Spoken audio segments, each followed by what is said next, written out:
is my new E9 I just got in Tiger Green. It's been sitting for a while since the previous owner got it in 2003, and yeah, he just pretty much let it sit since like 06, 05. So okay. Today we're gonna drain out the gas, drain out the old gas, change the oil, bleed the clutch, check on the clutch again, and then bleed the brakes and take her for her first drive. It's a Tiger Green car. You can see here in the trunk.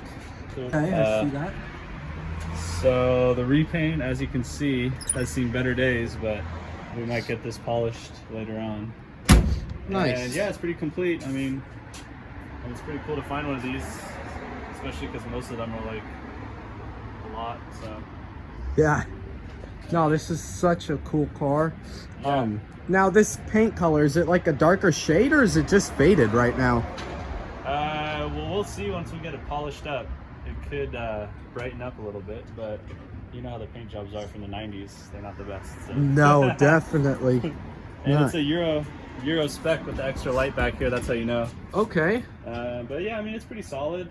These cars tended to rust, so it's cool to find one without gaping holes all around it.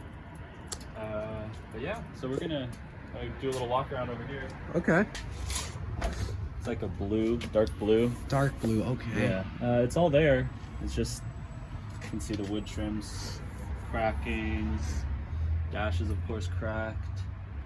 But it's all here, so that's the part that really matters. Little stain on the headliner there. But yeah, the back seats are the coolest part of the interior. There's cool bucket seats. A lot of guys like to put those in. They like to put these back seats in 2002s. Okay. In my opinion, I think this car is way cooler than any 2002. Yeah. But just my opinion. Yeah, it's pretty cool. It was a lot of people think it's one of the most beautiful BMWs that BMW made. But Yeah, I mean, I like this back portion right here. It kind of reminds me of the 68 through 70 Chargers, just how the both glass goes down and you got just the big open no pillar in there. Yeah, that's super classic. Hopefully we'll be able to roll those back windows down for our test drive here. Yeah, I see that one's already halfway down. Yeah, we're already halfway there. We got two windows down. Nice. And they're electric windows. It looks like the back is automatic, so which is kind of trippy. I didn't even notice that. Interesting. Automatic back windows? Is that true? Yeah, it looks like we got automatic back windows and manual front windows. Another place you always want to check for rust. Rear seats. You want to check for rust right in here. Right in there? Yeah, right under the back seat. And Oh, where the wheel well meets the floor? Exactly. So it looks good to me. looks pretty good. No holes. Nope, not even. It still has paint. That's really good. This car has definitely been kept in a dry environment, that's for sure. Yeah. Oh yeah, another thing is the bodies are made by Carmen. You can see right there. They always tended to rust. So the early E9s. I see. Okay. And a bunch of other BMWs. Shall I take a look under the hood? Yeah. 30. Nice. Cool. Well, I guess we'll get started here. Yeah. And we'll start by getting this old fuel out and let's assess what the gas tank looks like. Sweet. Awesome. So here we are. This is for the fuel sender. And it just twists off like so. Very easy. There's a little filter. Oh, you got a rag or something? I'm gonna put on gloves too. Yeah, definitely. Oh yeah. Yeah, no, this car's in pretty good shape. This thing is awesome. Just kind of let it kind of drain back in there. Oh yeah. Oh fuck. But yeah, we definitely gotta siphon that out. It's pretty gross looking. Yeah. Just good look at that. Yeah, I'll get the light here. But yeah. Kind of orangish. Yes, it is. Okay. Yeah, well, we'll clean it up. It should be good. Cool. Sweet. Oh, down here, dude. It is. Someone probably did those to drain, or who knows? Maybe it's a. That's why the drain. Maybe it's restful. We'll start siphoning it all out.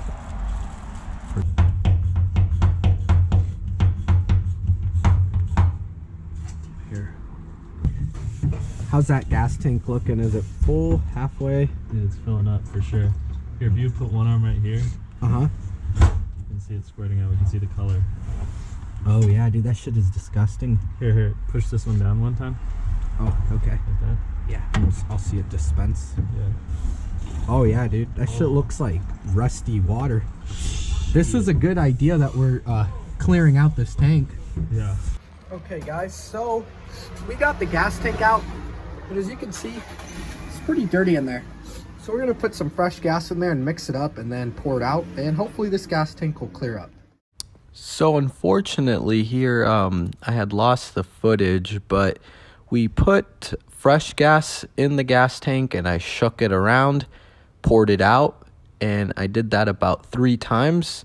Then after that, we just started putting the tank in. So as you can see right now, I am setting the tank in place. Fuller than I thought. Luckily, gasoline evaporates, everyone. Right? It's pretty much a show car. Yeah.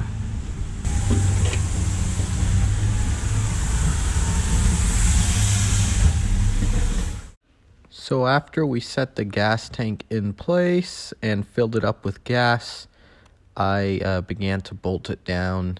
This part was pretty straightforward. I mean, you just line everything up, put the bolts in, and then tighten it. And we also added some more fuel in and an additive.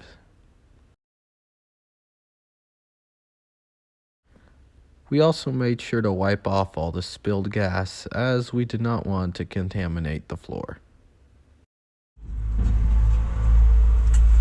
Well, in you go. Now if I look on this thing, okay, it's got its little tab, and then just twist, and that's tight, that's on there, and then hook up.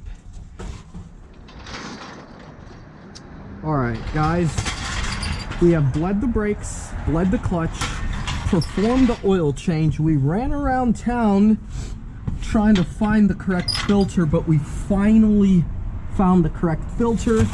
And believe it or not, when we did the oil change, someone had 9 quarts of oil in the car, and we overflowed the bucket, but luckily we caught it in time, and there was cardboard, so we didn't make a huge mess, but that was unfortunate. We did notice there's a few hose clamps missing, so we put them on for the fuel line. We're about to do the first startup of the car. It should be ready. We got the fresh fuel, cleaned out the gas tank, and we got the fresh oil. Bled the clutch, bled the brakes. So yeah. Alright everyone, so we were looking at the car and we realized, like, hey, we can't really put this air cleaner on. So I was looking at it, I'm like, hey, this thing just isn't fitting right. And he mentioned, what's with this random wire sitting here and stuff, and I'm like, I don't know. So I do some investigation, and when we pull the air cleaner off, we noticed it was hitting this electric fuel pump, which seemed very odd to me because the fuel pump should be pushing the fuel, not sucking the fuel. I went and looked at the tank and I didn't see any provisions on the little filler thing on top for the other connections for the electric fuel pump. So, and then when we pulled the air cleaner off, we noticed, what the hell is this? Well, that's the mechanical fuel pump. So someone bypassed the mechanical fuel pump and put their own electric fuel pump here, but this is going to prematurely fail. And not only that, it's going to cause a vacuum leak because the air cleaner housing cannot seat all the way. So I think for now, just since we're on a kind of time constraint, we're gonna scoot this out the way just so we can get the air cleaner to sit properly, and then we're just gonna get a new mechanical fuel pump and replace it. So yeah, that way the car can be how it should be.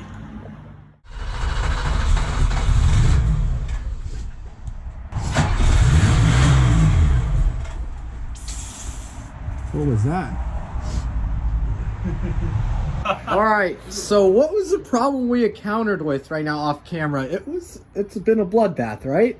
Yeah, so every time we turn the key to the on position and we try to start it, Right. it starts, but as soon as I let go of the key, it dies. So what we figured out is that when we turn the key, if we keep it turned, it'll start. It'll stay started. But Right. as soon as I let go, it'll die. So we just so what do we do? So I just got some power to the ballast resistor from the battery and it stayed on. So I'm gonna figure out which wire here gets hot and then I'm gonna hook it up and we should be good to go. And you may be wondering, the screen on my phone is oily.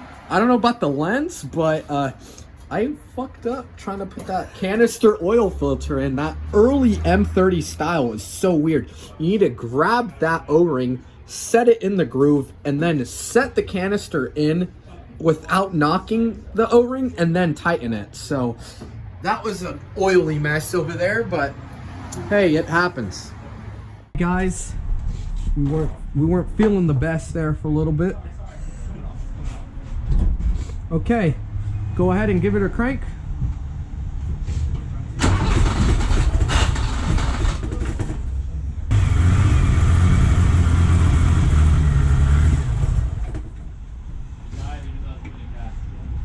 Go again.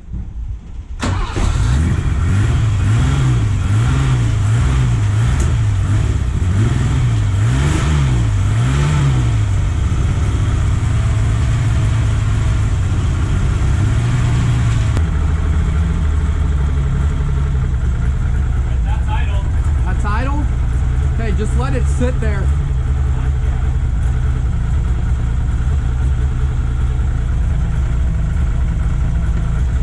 Here it is, idling, guys. It's misfiring really bad, but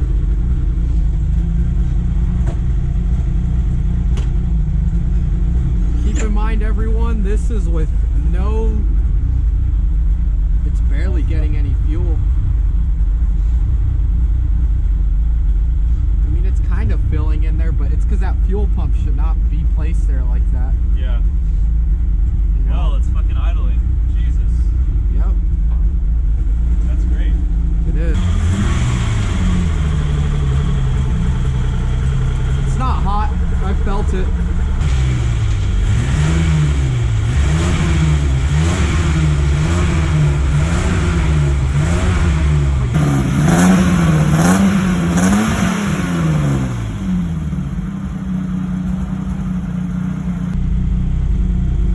Is it cleared up the idle a little better? Awesome.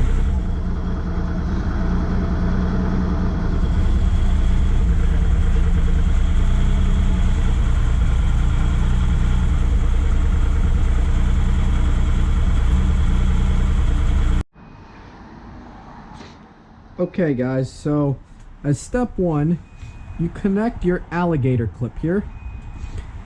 Then you put your spool over here so it doesn't fall into the exhaust manifold or the fan.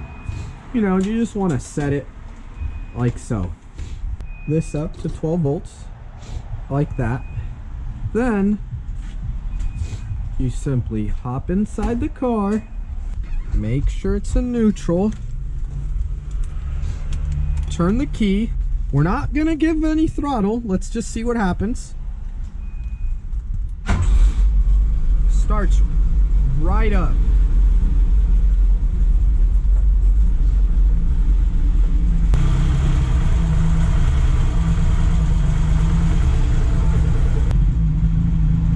There it is, idling. It's not smoking as much anymore.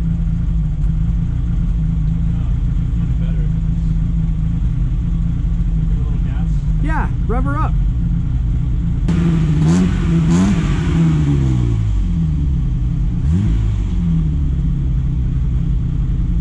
To turn off the car, simply do this. Not bad. All right, everyone. Well, that pretty much sums it up. That E9 had been sitting since 2005, and we had gotten it started. Fortunately, we did not get to drive it just because it got dark out, and it was just getting late, and I had to work the next day. Anyways, thanks for watching. Click right here to subscribe. Click right here to watch the next video. Thank you.